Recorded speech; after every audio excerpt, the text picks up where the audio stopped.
आप और हम एक हो जाएंगे, उस दिन ये 3% ब्राह्मण आपके जूते के फीते खोलने में अपनी शान महसूस करेगा। कितनी बड़ी बात है ये।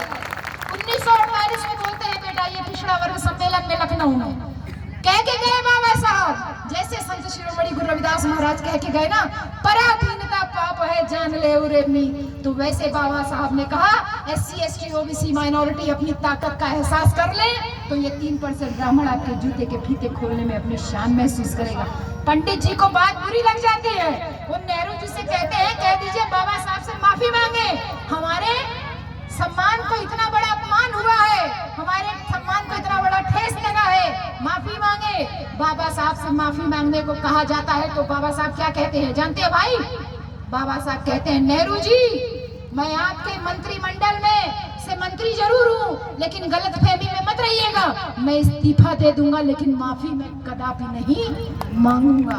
बाबा साहब माफी मांगने से मना कर देते हैं। फिर वो पंडित जी कहते हैं कि बड़ा अपमान हुआ है तो कह दीजिए अखबार में एक ठो खेद है छपवा दें, एक ठो खंडन छपवा दें। बाबा साहब से कहा जाता है अखबार में एक ठो खंडन छपवा दीजिए, खंडन मैं छपवा दूंगा। और क्या छपवाते हैं बाबा साहब जानते हो? बाबा साहब अखबार में लिखते हैं कि लखनऊ के पिछड़ा वर्ग सम्मेलन में मैंने जो पंडित जी के संदर्भ में बात कही उस पे मैं 100% तक कायम हूँ और अपने मरते दम तक कायम हूँ। इसे कहा गया माफी मंगवानी है, खंडन छपवाना है, बोले नहीं नहीं नहीं, जो बात केवल लखनऊ तक सीमित थी अखबार में छप जाने से पूरे देश में पता चल गया कि बाबा साहब हमारे बारे में क्या सोचते हैं। ऐसी बात बोल करके गए आपको, कहा बाबा साहब ने कि अपने वोट की कीमत का एहसास करो, अपनी एकता का एहसास करो, तुम इस देश के भविष्य हो, तुम इस देश की शासक कौमे हो।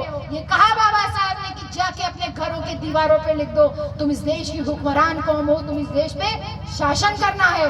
हम लोग बाबा साहब की बातें सुने और सुन करके आए और अपने घरों में क्या किया, बाबा साहब की बदौलत आज कच्चा नहीं तो पक्का मकान तो सबके पास ही है ना। मैं यहाँ MP में देख रही हूँ बहुत सारे घर अभी भी कच्चे हैं।